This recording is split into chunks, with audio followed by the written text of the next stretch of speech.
நம் தேவனாகிய இயேசு கிறிஸ்துவினால் உங்களுக்கு கிருபையும் சமாதானமும் சந்தோஷமும் உண்டாவதாக. இன்றைக்கு தேவனுடைய ராஜ்யத்தை குறித்து ஒரு தலைப்பின் கீழாக பார்க்க போறோம். அந்த தலைப்பானது தேவனுடைய ராஜ்யமாகிய கிறிஸ்துவின் ராஜ்யம்.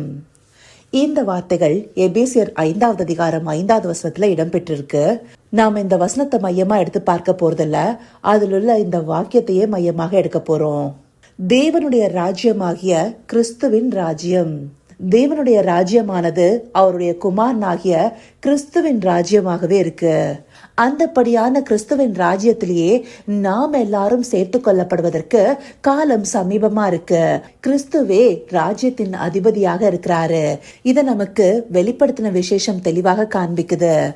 சபைகளுக்கு எழுதப்பட்ட கடிதத்துல அவர் தாமே ஜெயங்கொள்கிறவனுக்கு என்ன தருவேங்கிறத பத்தி தெளிவா குறிப்பிட்டிருக்காரு இல்லையா? அப்படி முதலாவது சர்தை சபைக்கு வெளிப்படுத்தின விசேஷம் 2வது அதிகாரம் 7வது வசனத்துல ஜெயங்கொள்கிறவனவனோ அவனுக்கு தேவனுடைய பரதீசின் மத்தியில் இருக்கிற ஜீவ விருட்சத்தின் கனியை புசிக்க கொடுப்பேன் என்று எழுதுன்னு சொல்லப்பட்டிருக்கு. அதே போல அதற்கு அடுத்தபடியான சபைக்கு 2வது அதிகாரம் 11வது வசனத்துல ஜெயங்கொள்கிறவன் 2ஆம் மரணத்தில் சேதப்படுத்துவதில்லை என்று எழுதுன்னு சொல்லப்பட்டிருக்கு. இது எல்லாவற்றிற்கும் மேலாக கிறிஸ்துதாமே இதை சொல்றாருங்கிறதுக்கு அடையாளமா ஜெயங்கொண்டு முடிவு பரியந்தம் என் கிரியைகளை கைக்கொள்கிறவனவனோ அவனுக்கு நான் என் பிதாவினிடத்தில் அதிகாரம் பெற்றது போல ஜாதிகள் மேல் அதிகாரம் கொடுப்பேன். அந்தபடியாக பிதாவினிடத்தில் அதிகாரம் பெற்ற குமாரனாக கிறிஸ்துவே இருக்கார் இல்லையா?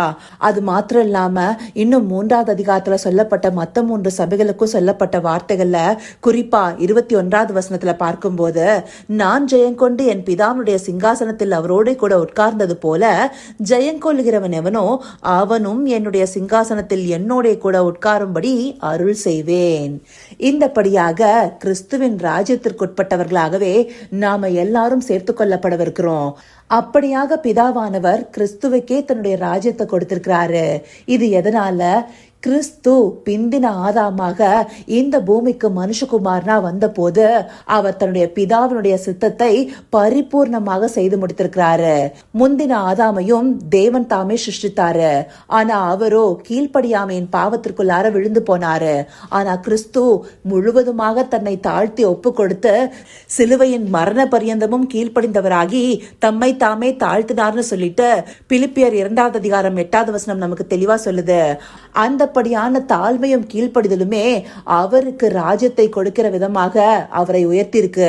அதனால்தான் அதற்கு அடுத்தபடியா இருக்கிற வசனத்துல தேவன் அவரை எல்லாவற்றிற்கும் மேலாக உயர்த்தி இயேசுவின் நாமத்தினால வானோர் பூதலத்தோர் பூமியின் கீழானோருடைய முழங்கால் யாவும் முடங்கும் படிக்கும் பிதாவாகிய அவருக்கு மகிமையாக இயேசு கிறிஸ்து கர்த்தர் என்றும் நாவுகள் யாவும் அறிக்கை பண்ணும் படிக்கும் எல்லா நாமத்திற்கும் மேலான நாமத்தை அவருக்கு தந்தருளினார்.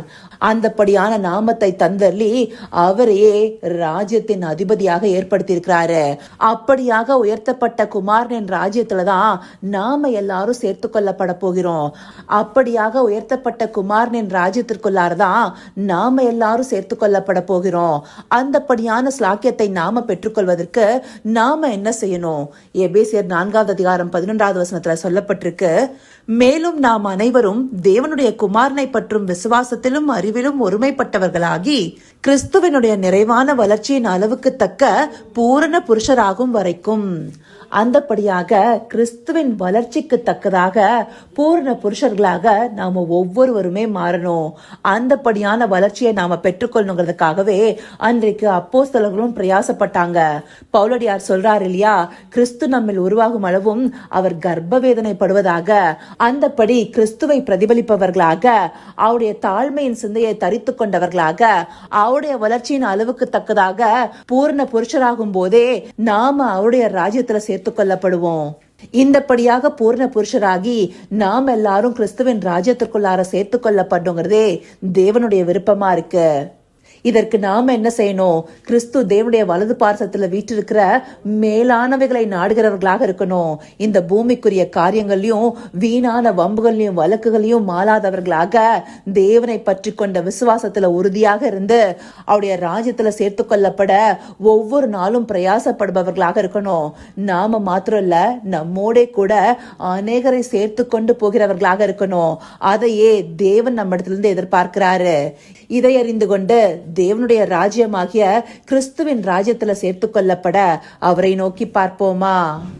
கர்த்தாவே, தேவாதி தேவனே, உமக்கே இந்த வேலையில நன்றி செலுத்துகிறோம் ராஜா. அப்பா, தேவனுடைய ராஜ்யமாகிய கிறிஸ்துவின் ராஜ்யத்துல நாங்க ஒவ்வொருவரும் சேர்த்து கொள்ளப்படுங்கிறதுக்காக தேவரீர் எங்களுக்கு வார்த்தைகளை அருளி செய்றீங்க தகப்பனே. இதை உணர்வுள்ள இருதயத்தோடு பார்த்து ஒவ்வொரு நாளும் கிறிஸ்துவின் சிந்தையை தரித்து கொண்டவர்களாக, தாழ்மையின் சிந்தையோடு உமக்கு கீழ்ப்படிந்த பிள்ளைகளாக, உம்மை பிரியப்படுத்துபவர்களாக இருக்க தேவரீர் எங்களுக்கு நவமான இருதயத்தை கட்டளையிடுங்க தகப்பனே. ஆம் ராஜா, அந்தபடியாக ஜெயம் கொண்ட பிதாவின் வலது பார்சத்துல நீங்க வீற்றிருக்கிறது போல உம்மோடு கூட நாங்களும் இருக்க தேவரீர் எங்களை நடத்தி அருளுங்க. அப்படியே நீங்க நடத்த போகிற கிருபைக்காய் நன்றி. சகலவித துதி, மகிமை, கனம் யாவும் ஒருவருக்கே செலுத்துகிறோம். இயேசு கிறிஸ்துவின் மூலமாய் வேண்டிக் கொள்கிறேன் பிதாவே. ஆமேன், ஆமேன்.